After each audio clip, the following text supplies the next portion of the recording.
J'ai essayé de ne pas trop parler ce matin parce que avant de prendre ce repas ensemble, je voulais partager avec vous une petite réflexion qui m'est venue sur le passage qui se trouve dans Matthieu au chapitre 5, les versets 29 et 30, après les béatitudes.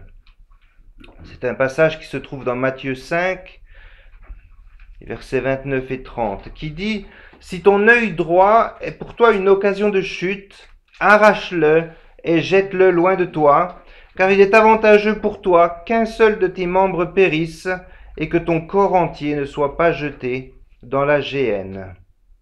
Et si ta main droite est pour toi une occasion de chute, coupe-la et jette-la loin de toi, car il est avantageux pour toi qu'un seul de tes membres périsse et que ton corps entier n'aille pas dans la géhenne, c'est-à-dire dans l'enfer. » Avez-vous déjà, vous avez sûrement déjà réfléchi à ces mots, et je ne vois pas pourtant parmi vous d'estropiés. Il me semble que vous avez pris ces versets au sens figuré, et j'en suis reconnaissant. Mais que veulent dire ces versets? Est-ce que cela veut dire que si mes yeux me font commettre un péché, je dois me remettre en question sur les pensées qui me passent par la tête? Si je vole une pomme, dois-je rendre cette pomme et me couper la main pour ne pas recommencer? Si l'on y réfléchit, que se passerait-il si nous prenions ces versets littéralement? Lorsque ma main droite commet un péché, je la coupe. Mais peu après, c'est ma main gauche, alors je la coupe aussi. La parole dit que nos pieds courent pour faire le mal. Je me coupe donc les pieds et les jambes aussi. Il ne me reste plus grand-chose. Mais je pense qu'il faut aussi couper les organes qui inévitablement font naître de mauvaises pensées en moi. Une fois que cela est fait, je me rends compte que c'est le tour de mes yeux. Même lorsque je regarde la télévision, aucun film n'est sain et sans péché. C'est le moment de les arracher, les deux, bien sûr. Il me faut couper ma langue aussi, car maintenant que je suis tellement handicapé, ma bouche tient des propos amers et colériques. Que reste-t-il de moi maintenant? Il reste un cerveau dans un bocal posé à côté d'un cœur qui est maintenu en vie artificiellement. Et d'après notre nature pécheresse, vous savez ce qui se passe après cela? Mon cerveau et ce cœur commencent à réfléchir à comment je vais faire pour commettre mon prochain péché sans mes bras, mes jambes et sans le reste de mon corps. En fait, j'aurais eu meilleur temps de m'arracher le cœur en premier, car le péché naît dans le cœur. Mais vous savez aussi bien que moi que si nous nous détachons de notre cœur, nous mourrons. Et si nous nous détachons de notre cœur nous-mêmes, nous mourrons dans notre péché. Nous ne pouvons nous sauver nous-mêmes. Nous ne pouvons laver notre propre péché.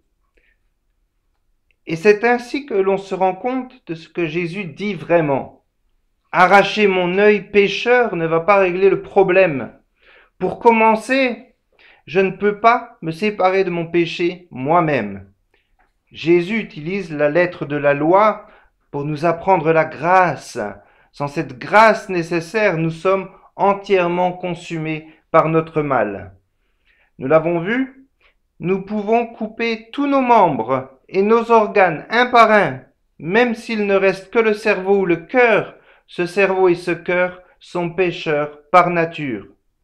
Jésus n'est certainement pas en train de nous dire que si nous commettons un péché avec notre main, il vaut mieux la couper, car il sait que si l'on se coupe la main droite, c'est la main gauche qui prendra le relais de la droite pour nous conduire dans le péché, et ainsi de suite, jusqu'à ce qu'il ne reste plus rien de nous entièrement consumé par notre péché.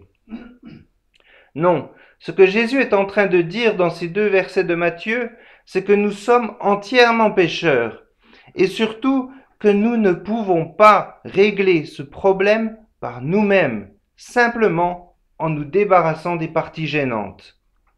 Lorsque Jésus nous dit de nous arracher l'œil, il nous présente la loi, c'est-à-dire couper la main du voleur. Non, Ce qu'il dit en réalité est que nous ne pouvons rien faire sans son intervention divine, sans la grâce dans nos vies. Même s'il ne restait que mon cerveau pour me maintenir en vie, je serais encore un pécheur.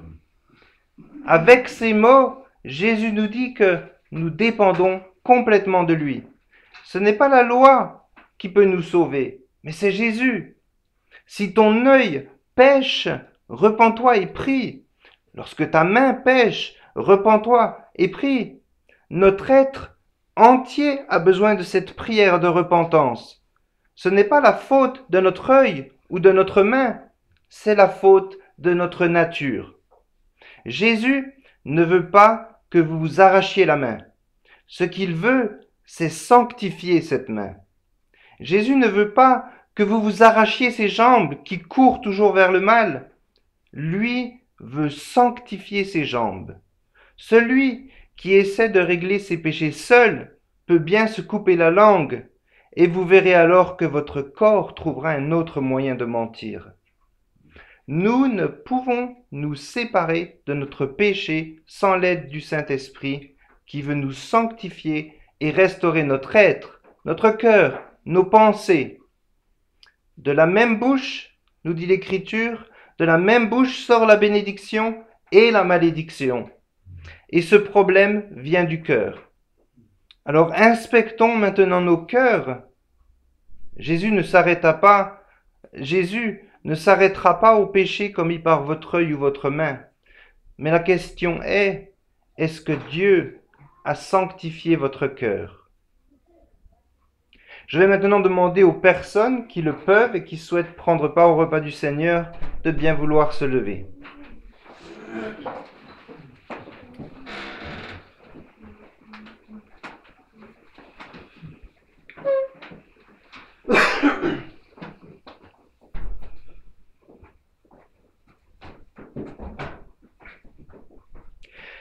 Vous avez été lavés par les eaux du baptême. Et maintenant, nourrissez-vous du pain et de l'eau de la vie. Le Seigneur vous a sanctifiés. Comme instrument de sanctification, il ne nous donne pas une scie, une tronçonneuse ou un couteau pour nous faire du mal et couper ce corps créé à son image en morceaux. Mais l'instrument de notre sanctification est le corps de Jésus. Au travers du repas que nous allons partager, nous renouvelons l'alliance de grâce que Dieu a faite avec nous le jour de votre nouvelle naissance. De la même façon que Jésus ne nous demande pas vraiment de nous couper la main, nous ne prenons pas vraiment non plus ce repas dans cette salle, mais nous le prenons à la table des noces de l'agneau. Repentez-vous et soyez sanctifiés alors que vous reconnaissez que ce témoignage de la scène est un témoignage que vous faites devant le monde visible et le monde invisible. Vous reconnaissez prendre part au corps brisé et au sang versé de Dieu. Vous êtes membre de l'Église, épouse du Christ par l'alliance que Dieu a faite pour vous sauver.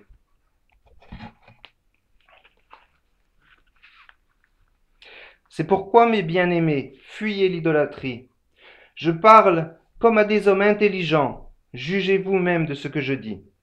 La coupe de bénédiction que nous bénissons n'est-elle pas la communion au sang du Christ? Le pain que nous rompons n'est-il pas la communion au corps du Christ? Puisqu'il y a un seul pain, nous qui sommes plusieurs, nous formons un seul corps, car nous participons tous à un même pain. Voyez les Israélites selon la chair. Ceux qui mangent les victimes ne sont-ils pas en communion avec l'autel? Que dis-je donc? Que la viande sacrifiée aux idoles est quelque chose ou qu'une idole est quelque chose? Nullement. Je dis que ce qu'on sacrifie, on le sacrifie à des démons et non à Dieu. Or, je ne veux pas que vous soyez en communion avec les démons. Vous ne pouvez boire la coupe du Seigneur et la coupe des démons. Vous ne pouvez participer à la table du Seigneur et à la table des démons. Voulons-nous provoquer la jalousie du Seigneur? Sommes-nous plus forts que lui? Tout est permis, mais tout n'est pas utile. Tout est permis, mais tout n'édifie pas. Que personne ne cherche son propre intérêt, mais que chacun cherche celui d'autrui. La seule chose qui est demandée de nous ce matin est d'avoir conscience que nous trouvons devant Dieu. Lorsque nous cherchons Jésus, il est au milieu de nous. Lorsque nous prions, nous nous rapprochons de Dieu. Et plus nous nous rapprochons de Dieu, plus nous pouvons sentir la crainte de Dieu dans nos âmes. Une crainte visible lorsque l'on prend ce repas ensemble. Ce qui est simplement demandé de nous est de prendre en compte à qui nous nous adressons, devant qui nous nous sommes placés lorsque nous nous sommes assis sur ces bancs ce matin et maintenant que nous avons pris ce pain et ce vin ensemble. Prions. C'est notre devoir joyeux de te rendre grâce en tout temps et en tout lieu, Seigneur. Notre Créateur, Dieu Tout-Puissant, tu es éternel, tu as créé le ciel avec tous ses hôtes et la terre avec toute son abondance. Tu nous as donné la vie, tu nous as donné l'être et tu nous préserves par ta providence. Tu nous as montré la plénitude de ton amour en envoyant dans le monde ton Fils Jésus-Christ, fait chair pour nous, hommes, et pour notre salut. Par le don précieux de ce puissant Sauveur qui nous a réconciliés avec toi, nous te louons et nous te bénissons. Amen. Je vous invite à reprendre place.